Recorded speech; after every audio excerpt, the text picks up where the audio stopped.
রক্তের সম্পর্কের ভিত্তি বিশ্বাস, কিন্তু সেই বিশ্বাসই যখন প্রশ্নের মুখে পড়ে তখন সম্পর্কে তৈরি হয় তীব্র সংকট।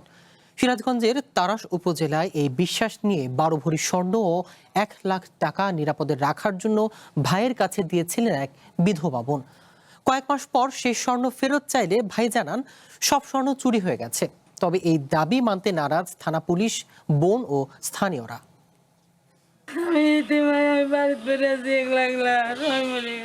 মারা গেছেন স্বামী, কাছে থাকেন না ছেলে মেয়ে কেউ। ফাঁকা বাড়িতে একা থাকায় অগাধ বিশ্বাসে নিজের 12 ভরি স্বর্ণ ও 1 লাখ টাকা ভাইয়ের কাছে আমানত রেখেছিলেন বিধবা বোন মাবিয়া।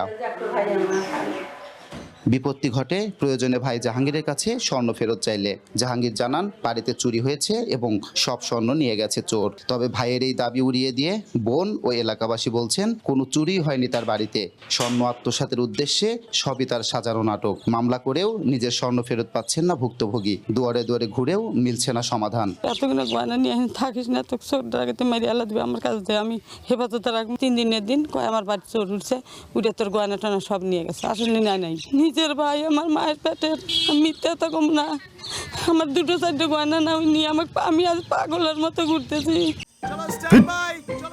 লাইফে কোনো কিছুর গ্যারান্টি নাই, তাই ইন্স্যুরেন্স করুন সিটি ব্যাংকে। কারণ ইন্স্যুরেন্স করলে সিটিতে সুরক্ষা পাবেন নিশ্চিন্তে। দোকানে একবার একটা ঝামেলা করে আগুন ধরা দিয়েছিল, টাকা পয়সা যত না দেওয়া লাগে। দোকানে চোরের একটা নাটক করে সেটা তালাশ থানার এসআই মাসুদ ছিলেন কি জানি না, ও এই তদন্ত করতে করে ভুয়া কিছু না, চুরিটির কিছু না। এটা বোনের টাকা আত্মসাৎ করার জন্য এটা সাজায়া বোনের টাকাটা মেরে দিছে, গয়না এগুলো। আর অভিযুক্ত জাহাঙ্গীর বললেন আদালতের বিচারে যা হওয়ার হবে। থানায় কেস করছে, কোর্টে কেস করছে, কোর্ট কি বলবে, আইন কি বলবে, আইন করতে হবে।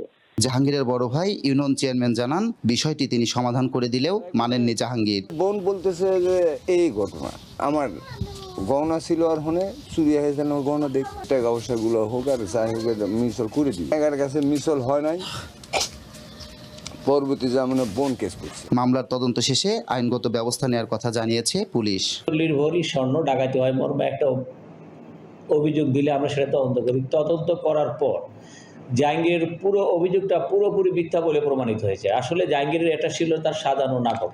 প্রকৃত ঘটনা উদ্ঘাটন করে কার্যকর ব্যবস্থা নেওয়ার দাবি স্থানীয়দের।